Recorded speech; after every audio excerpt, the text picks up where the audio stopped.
देखो स्टैट्स के अंदर मैं आपको सुबह भी मैंने इंपॉर्टेंट पॉइंट्स बताए थे। अब देखो फिर इंपॉर्टेंट पॉइंट्स नेक्स्ट आगे बता रही हूँ। स्टैट्स के इंपॉर्टेंट की पॉइंट्स हैं जिसमें से 3 से 4 क्वेश्चन हमेशा बन के आते हैं।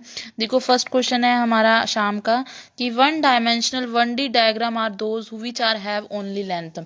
1D में क्या होती है, ओनली वन लेंथ होती है। एग्जाम्पल क्या, हम कहते हैं ना 1D है, 2D है, 3D इमेज है, तो 1D में सिर्फ वन ही लेंथ होती है। जैसे डायग्राम, लाइन की एक वन ही लेंथ होती है। Multiple bar diagram, compound cluster bar diagram, subdivided bar diagram are also called component bar diagram, percentage bar diagram, deviational bar diagram is the example of one dimensional diagram. ठीक है, जिसकी एक length हो उसको one dimensional बोलते हैं। इसको याद कर लेना। मोस्टली बार डायग्राम और लाइन डायग्राम कौन सी कैटेगरी में आते हैं, वन डायमेंशनल में आते हैं। 2 डायमेंशनल में क्या होता है, ऐसे डायग्राम जिनकी लेंथ भी हो ब्रेथ भी हो उनको 2D कहते हैं। एग्जाम्पल क्या, हिस्टोग्राम, रेक्टेंगल, स्क्वायर, सर्कल, पाई डायग्राम। और ओजीव कर्व और फ्रीक्वेंसी पॉलीगन और also 2D diagram. Most important है, पेपर में आता है ओजीव कर्व कौन सा डायग्राम है, 2D। और 3D में हम क्या आएगा, एडिशनल में लिख लेना। 3D में थ्री हमारी क्या होती हैं, मतलब 3 लेंथ होती हैं, लेंथ भी होती है, ब्रेथ भी होती है और हाइट भी होती है। उसको क्या बोलते हैं, 3D इमेज बोला जाता है। एग्जाम्पल क्या है, cube, cylinder, example of 3D। समझ में आया ये क्या है, ये कॉपी में लिख लेना एडिशनल में।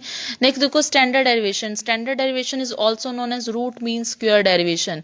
स्टैंडर्ड डेरिवेशन को रूट मीन स्क्वायर डेरिवेशन भी कहा जाता है। Standard derivation is affected by scale of change of scale independent of change of origin.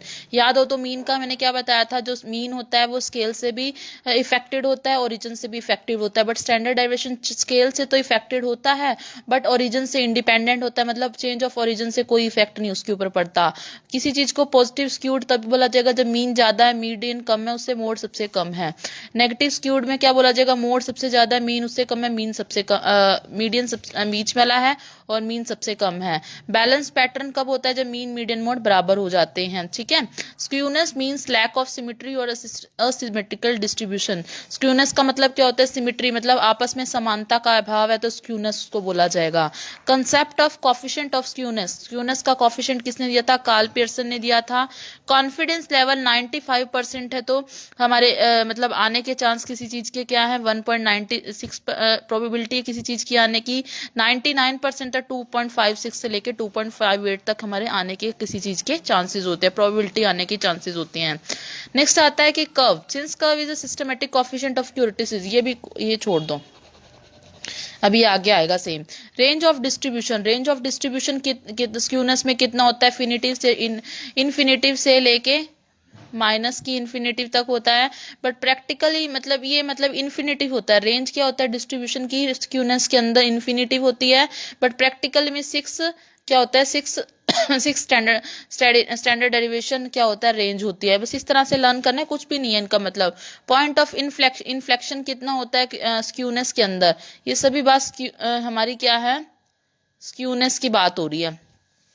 Skewness के अंदर हमारी इन्फ्लेक्शन पॉइंट क्या होता है, एक्स जो इक्वल होता है plus minus mu standard derivation होता है। देखो किसी क्यूटिसिस के अंदर, ये आ गया ना, क्यूटिसिस का पॉइंट है, ये है क्यूटिसिस का पॉइंट। ये चीज इंपॉर्टेंट नहीं, अगर स्किप करनी है तो छोड़ सकते हो।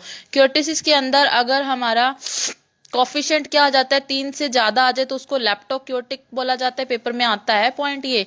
अगर 3 से ज्यादा कॉफिशिएंट आ जाए तो हमारा क्या होता है, लैप्टोक्योटिक बोला जाता है। अगर 3 से कम आ जाए, 3 मतलब अगर लैप्टोक्योटिक कब का बोला जाएगा, अगर जो कॉफिशिएंट है ना वो 3 से कम आ जाए। अगर 3 से ज्यादा आ जाए तो प्लेटो, और अगर 3 के इक्वल आ जाए तो मेसोक्योटिक बोला जाएगा। कॉफिशिएंट क्या आ जाए, ये क्या चीज है, ये बता रहा है, कॉफिशिएंट बता रहा है। ठीक है, कॉफिशिएंट की बात कर रहा है। उसके बाद एरिया क्या होता है, mu plus minus 1 standard derivation क्या होता है, अगर 1 में आता है तो 68.27% एरिया कवर होता है। Mu plus minus 2 standard derivation 95.45% area cover होता है। ये यहाँ पर इसने लिखा नहीं हुआ नोट्स में, नॉर्मल डिस्ट्रीब्यूशन के केस में। ये नॉर्मल डिस्ट्रीब्यूशन की बात कर रहा है कि एरिया म्यू, ये इसको कहते हैं mu, mu plus minus standard deviation 1 के केस में 68.27, 2 के केस में 95.45 और 3 के केस में 99.73। जेड जो होता है स्टैंडर्ड नॉर्मल डिस्ट्रीब्यूशन में जेड कैसे निकलता है, x minus mu divided by standard deviation. Binomial distribution किसने दिया था, जेम्स बर्नौली ने दिया था, ठीक है। Concept on Poisson distribution Simon Poisson ने दिया था। इसमें मीन और वेरिएंस की वैल्यू क्या होती है, 0 0 होती है।